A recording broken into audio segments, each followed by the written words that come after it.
नमस्कार दोस्तों, आप सभी का बहुत बहुत स्वागत है इंडियन डिफेंस न्यूज के डिफेंस टॉक सीरीज में, जहां पर हम रोज नए नए डिफेंस अपडेट्स के बारे में बात करते हैं।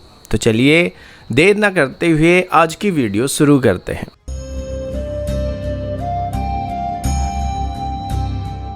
आज की पहली अपडेट इंडियन एयरफोर्स और इंडियन एयरफोर्स की एयर डिफेंस सिस्टम की तरफ से है।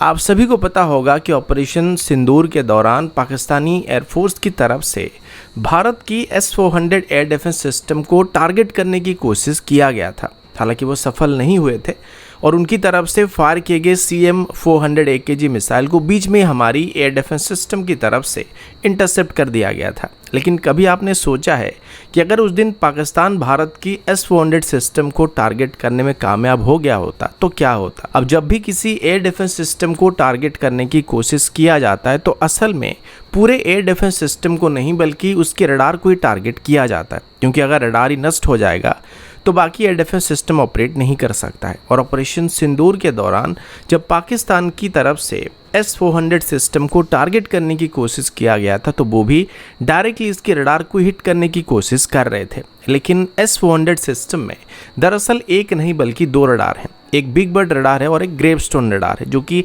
एक साथ काम करते हैं। इनमें से बिग बर्ड रडार का रेंज 600 किलोमीटर है, जबकि ग्रेवस्टोन रडार का रेंज 400 किलोमीटर है। और अगर इनमें से बिग बर्ड रडार को किसी भी तरीके से डिस्ट्रॉय कर भी दिया जाता है तब भी S-400 सिस्टम ऑपरेट कर सकता है। लेकिन मजे की बात यह कि अभी S-400 सिस्टम यूनिट को भारत की integrated command and control system के साथ भी इंटीग्रेट किया जा चुका है, जिस वजह से भले इसकी प्राइमरी रडार को डिस्ट्रॉय कर दिया जाएगा लेकिन फिर भी ऑपरेशन रहने वाले हैं। मतलब अगर एक रडार डिस्ट्रॉय हो भी जाता है तब भी मिसाइल सिस्टम दूसरे नेटवर्क से डाटा लेकर टारगेट को एंगेज कर सकता है। अभी भारत की तरफ से इस ग्रिड को और भी मजबूत बनाने का प्लान किया जा रहा है, क्योंकि S-400 सिस्टम की हर रेजिमेंट में बस 2 ही रडार मौजूद होने वाले हैं और किसी भी जंग जैसे हालात में दुश्मन इनको टारगेट करने की कोशिश करने वाला है। तो अगर हम सिर्फ इन्हीं 2 रडार के ऊपर डिपेंड करेंगे तो हो सकता है किसी कंडीशन में हमारा सिस्टम नॉन ऑपरेशनल बन सकता है। इसी वजह से अभी DRDO की तरफ से अपनी स्वॉर्डफिश रडार के साथ S-400 सिस्टम को इंटीग्रेट करने की प्लान बना रहा है, जो कि एक तरीके से प्रोजेक्ट कूसा के साथ भी इंटरलिंक होने वाला है। यानी कि हमारे S-400 सिस्टम ऑपरेट करने के लिए अब किसी एक रडार के ऊपर डिपेंड नहीं करने वाले, बल्कि इनका पूरा एक रडार नेटवर्क मौजूद होने वाला है, जिस वजह से कब किस रडार से डाटा लेकर एंगेज करने वाले ये दुश्मन को पता नहीं चलने वाला है। इसके अलावा खास करके हमारी लॉन्ग रेंज सर्वेस्टर मिसाइल सिस्टम की प्रोटेक्शन के लिए अभी DRDO की तरफ से डेडिकेटेड VLSR-SAM और QR-SAM जैसे सिस्टम को भी डिप्लॉय करने का प्लान किया जा रहा है, जो कि स्पेशली हमारे एयर डिफेंस सिस्टम के रडार को प्रोटेक्ट करने का काम करने वाले हैं। और एक तरीके से ये एक अभेद किले की तरह होने वाला है, जिसको भेद पाना पाकिस्तान के लिए नामुमकिन बनने वाला है। अगला अपडेट इंडियन नेवी के MiG-29 के फाइटर जेट की तरफ से, और ये एक बहुत ही बड़ी खबर होने वाली।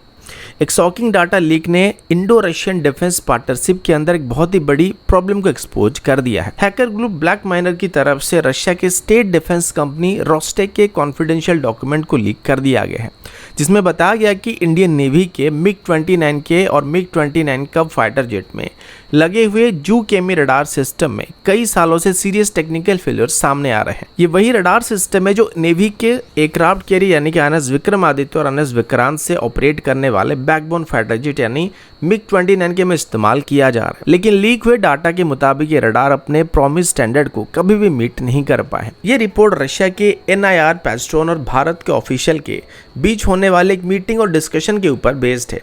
2004 के कॉन्ट्रैक्ट के हिसाब से इस रडार को कम से कम 150 फ्लाइट आवर तक बिना फेलियर के चलना चाहिए था और हर 120 घंटे के बाद इनमें कम से कम एक बार डिफेक्ट आना चाहिए। लेकिन लीक हुए डाटा के मुताबिक 2016 से लेकर 2018 के बीच इन रडार की लाइबिलिटी नंबर धीरे धीरे गिरते गए हैं। इस दौरान इनका मीन टाइम बिटवीन फेलियर सिर्फ 60 से 97 आवर तक रह गया था और मीन टाइम बिटवीन डिफेक्ट सिर्फ 20 आवर तक ही गिर गया था। मतलब हर 20 घंटे में एक रडार खराब हो रहा था। इंडियन नेवी की तरफ से 2018 में रोस्टेक और पेस्ट्रोन को मल्टीपल कंप्लेन भेजे गए थे, जिसमें उन्होंने लिखा था कि इन रडार की परफॉर्मेंस अनसेटिस्फैक्टरी पाया जा रहा है और स्पेयर पार्ट में डिले होने के कारण एयरक्राफ्ट की ऑपरेशनल रेडीनेस के ऊपर इसका डायरेक्ट असर पड़ रहा है। और सबसे शॉकिंग बात यह कि डॉक्यूमेंट में लिखा गया था कि कुछ रिलायबिलिटी डाटा को आर्टिफिशियली इंप्रूव करके वहां पे बताया गया था, यानी कि जो प्रॉमिस किया गया था वो परफॉर्मेंस ये डिलीवर नहीं कर पा रहे। अब भारत के कंप्लेन के बाद रशिया की तरफ से KRET और पेस्टोन मिलकर इन रडार में कुछ रीडिजाइन वगैरह किया गया था और सर्किट लेवल में चेंज किए गए थे, लेकिन वो सारे के सारे टेम्परेरी फिक्स थे और ओवर हीटिंग और फॉल्टी प्रोसेसर जैसे इशू उसके बाद भी सामने आ रहे थे। और हालात ऐसा हो गया था कि 2019 तक इंडियन नेवी के MiG-29 फ्लीट के लगभग 20% एयरक्राफ्ट को रडार में फॉल्ट आने की वजह से ग्राउंडेड कर दिया गया था और फाइनली मई 2019 में जाकर इंडियन नेवी की तरफ से UKM रडार को ऑफिशियली डीसर्टिफाई कर दिया गया था, मतलब इसको एयरवर्थनेस कैटेगरी से हटा दिया गया था। और शायद इसी वजह से अभी इसमें उत्तम ऐसा रडार को इंटीग्रेट करने का प्लान किया जा रहा है, क्योंकि टेक्निकली अभी UKM रडार एयरक्राफ्ट में इंटीग्रेट करके ऑपरेट करने लायक नहीं बचा है। और इस डिसीजन के बाद इंडियन नेवी के MiG-29 जेट को टेम्परेरी वेव पर रखा गया, जिससे नेवी के VVR यानी beyond visual range combat capability पर डायरेक्ट असर पड़ने वाली, क्योंकि बिना रडार के ये कोई भी VVR मिसाइल को फायर नहीं कर सकते हैं। ये लीक एक क्रूशियल टाइम पर आया जब भारत अभी रशिया के साथ मल्टीपल डिफेंस प्रोजेक्ट में टेक्नोलॉजी ट्रांसफर, कोलैबोरेशन और लोकलाइजेशन को लेकर बातचीत कर रहा है, लेकिन अब ये बात क्वेश्चन उठाने पर मजबूर कर रहा है कि क्या रशिया अपने एक्सपोर्ट वेपन में कॉम्प्रोमाइज क्वालिटी दे रहा है या फिर क्या भारत फ्यूचर में अपने नेवल फाइटर जेट के लिए इंडिजिनस AESA रडार की सोल्यूशन तलाश करने वाला या फिर से रशियन रडार का इस्तेमाल करने वाला है। अगला अपडेट DRDO और इंडियन नेवी की तरफ से है।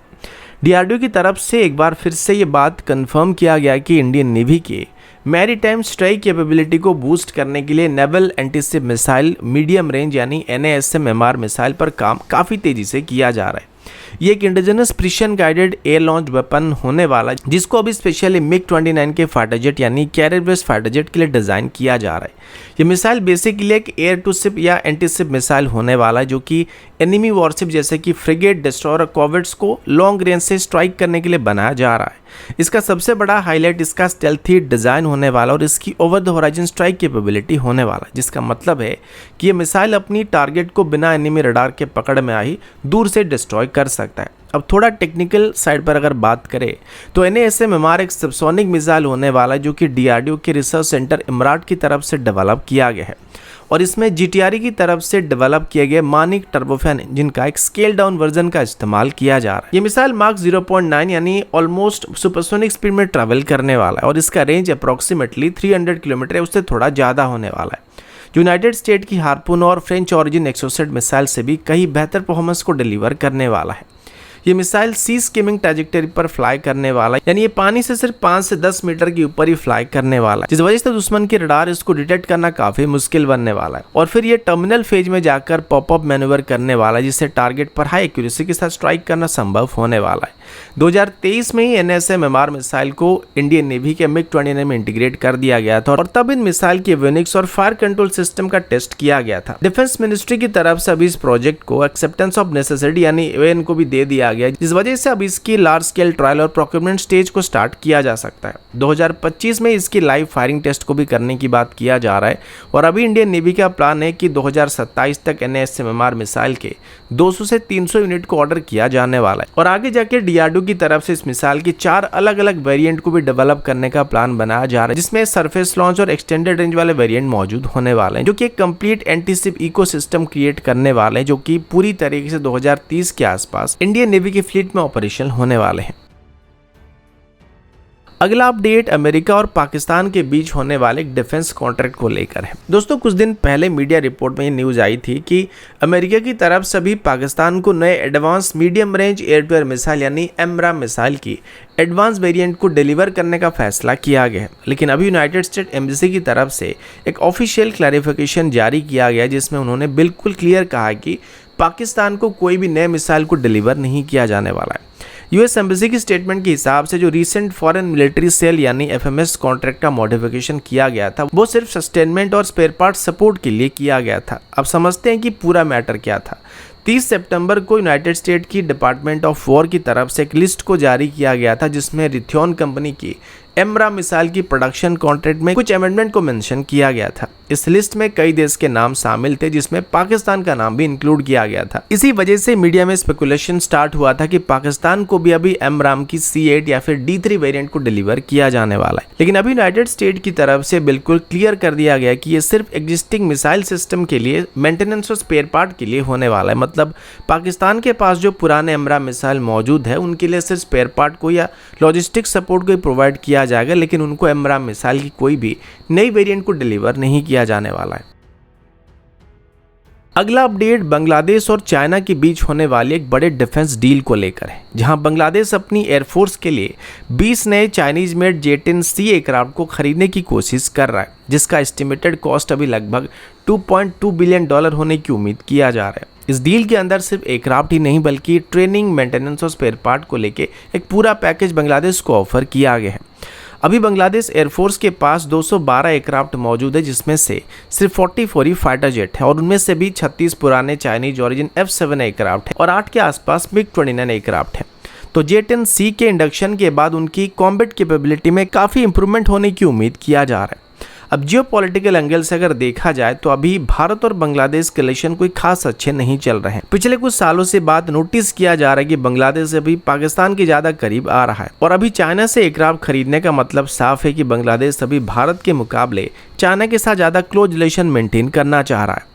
अब अकेले बांग्लादेश की एयरफोर्स भारत के लिए कोई भी प्रॉब्लम खड़ा नहीं कर सकता है, लेकिन अभी भारत एक ऐसी स्थिति में है जहां पर हमें पहले से 2 फ्रंट का सामना करना पड़ रहा है। तो अगर फ्यूचर में बांग्लादेश की एयरफोर्स भी ताकतवर बन जाता है और वो एक फ्रंट खोल देते हैं तो तब भारत काफ़ी मुश्किल में आ सकता है। इसी वजह से अभी बांग्लादेश का J-10 जैसे एयरक्राफ्ट को एक्वायर करना भारत के लिए एक मेजर कंसर्न होने वाला है। और कंसर्न ये नहीं होने वाला है कि वो J-10C जैसे मॉडर्न 4.5 जनरेशन एयरक्राफ्ट को एक्वायर करने वाले हैं। असली प्रॉब्लम ये है कि वो जितने भी एयरक्राफ्ट या वेपन खरीद रहे हैं वो सभी के सभी भारत की दुश्मन देशों से एक्वायर कर रहे हैं। तो उनकी इंटेंशन का पता लगाना ज़्यादा मुश्किल नहीं है। अभी वो सिर्फ इस वजह से चुप है क्योंकि उनके पास ताकत नहीं और वो कमज़ोर हैं। जैसे ही वो ताकतवर बनने लगेंगे तब वो भारत के लिए प्रॉब्लम खड़ा करना स्टार्ट कर सकते हैं।